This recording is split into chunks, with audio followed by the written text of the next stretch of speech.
ಮಹಾರಾಷ್ಟ್ರದ ಪಶ್ಚಿಮ ಘಟ್ಟ ಪ್ರದೇಶಗಳಲ್ಲಿ ಭಾರೀ ಮಳೆ ಆಗ್ತಾ ಇದ್ದು ಈ ಭಾರೀ ಮಳೆಯಿಂದ ಕೃಷ್ಣಾ ನದಿಯ ಒಳಹರಿವು ಹೆಚ್ಚಳವಾಗಿದೆ.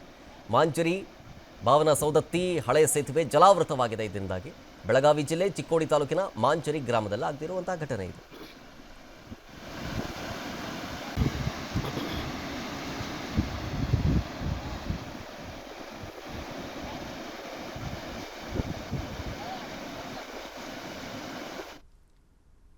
ಭರ್ಜರಿ ಭಾರೀ ಮಳೆಗೆ ಭೋರ್ಗರಿತಾ ಇದೆ ಧನುಷ್ಕೋಟಿ ಫಾಲ್ಸ್. ಕೆಆರ್ ನಗರದ ಚುಂಚನಕಟ್ಟೆ ಬಳಿಯ ಧನುಷ್ಕೋಟಿ ಜಲಪಾತ ರಾಜ್ಯದ ಪ್ರಮುಖ ಜಲಪಾತಗಳಲ್ಲಿ ಒಂದು. ಹಾಲ್ನೊರೆಯಂತೆ ಈ ಜಲಪಾತ ಉಕ್ಕಿ ಧುಂಬಿಕ್ತಾ ಇದೆ.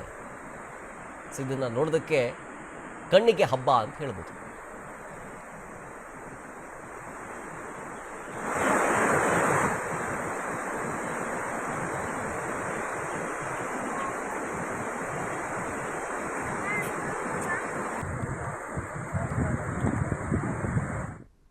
ಮಹಾರಾಷ್ಟ್ರದ ಪಶ್ಚಿಮ ಘಟ್ಟ ಪ್ರದೇಶಗಳಲ್ಲಿ ಭಾರೀ ಮಳೆ ಆಗ್ತಾ ಇದ್ದು ಈ ಭಾರೀ ಮಳೆಯಿಂದ ಕೃಷ್ಣಾ ನದಿಯ ಒಳಹರಿವು ಹೆಚ್ಚಳವಾಗಿದೆ. ಮಾಂಜರಿ, ಭಾವನ ಸೌದತ್ತಿ, ಹಳೆ ಸೇತುವೆ ಜಲಾವೃತವಾಗಿದೆ. ಇದರಿಂದಾಗಿ ಬೆಳಗಾವಿ ಜಿಲ್ಲೆ ಚಿಕ್ಕೋಡಿ ತಾಲೂಕಿನ ಮಾಂಜರಿ ಗ್ರಾಮದಲ್ಲಿ ಆಗಿರುವಂತಹ ಘಟನೆ ಇದು.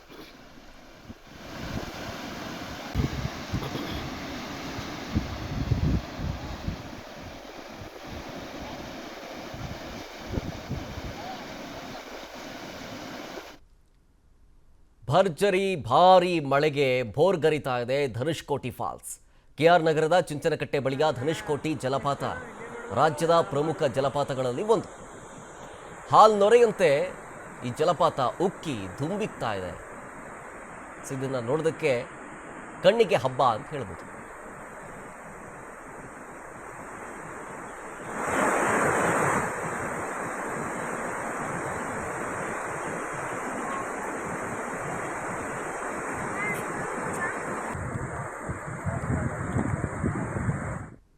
ಮಹಾರಾಷ್ಟ್ರದ ಪಶ್ಚಿಮ ಘಟ್ಟ ಪ್ರದೇಶಗಳಲ್ಲಿ ಭಾರೀ ಮಳೆ ಆಗ್ತಾ ಇದ್ದು ಈ ಭಾರೀ ಮಳೆಯಿಂದ ಕೃಷ್ಣಾ ನದಿಯ ಒಳಹರಿವು ಹೆಚ್ಚಳವಾಗಿದೆ. ಮಾಂಜರಿ, ಭಾವನ ಸೌದತ್ತಿ, ಹಳೆ ಸೇತುವೆ ಜಲಾವೃತವಾಗಿದೆ. ಇದರಿಂದಾಗಿ ಬೆಳಗಾವಿ ಜಿಲ್ಲೆ ಚಿಕ್ಕೋಡಿ ತಾಲೂಕಿನ ಮಾಂಜರಿ ಗ್ರಾಮದಲ್ಲಿ ಆಗಿರುವಂತಹ ಘಟನೆ ಇದು.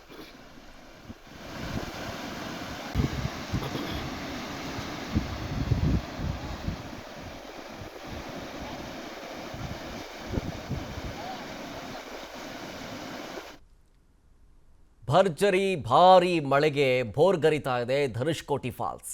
ಕೆಆರ್ ನಗರದ ಚುಂಚನಕಟ್ಟೆ ಬಳಿಯ ಧನುಷ್ಕೋಟಿ ಜಲಪಾತ ರಾಜ್ಯದ ಪ್ರಮುಖ ಜಲಪಾತಗಳಲ್ಲಿ ಒಂದು. ಹಾಲ್ನೊರೆಯಂತೆ ಈ ಜಲಪಾತ ಉಕ್ಕಿ ಧುಂಬಿಕ್ತಾ ಇದೆ. ಇದನ್ನು ನೋಡೋದಕ್ಕೆ ಕಣ್ಣಿಗೆ ಹಬ್ಬ ಅಂತ ಹೇಳ್ಬೋದು.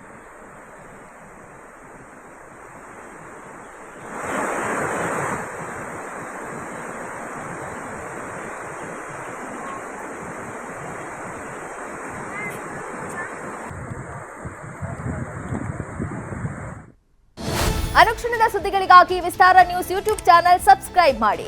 ಹೊಸ ಸುದ್ದಿಗಳ ನೋಟಿಫಿಕೇಶನ್ಗಾಗಿ ಬೆಲ್ ಐಕಾನ್ ಕ್ಲಿಕ್ ಮಾಡಿ.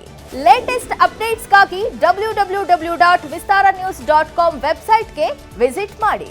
ಅಂಗೈಯಲ್ಲೇ ಜಗತ್ತಿನ ಸುದ್ದಿ ತಿಳಿಯಲು ವಿಸ್ತಾರ ನ್ಯೂಸ್ ಕನ್ನಡ ಆಪ್ ಡೌನ್ಲೋಡ್ ಮಾಡಿ.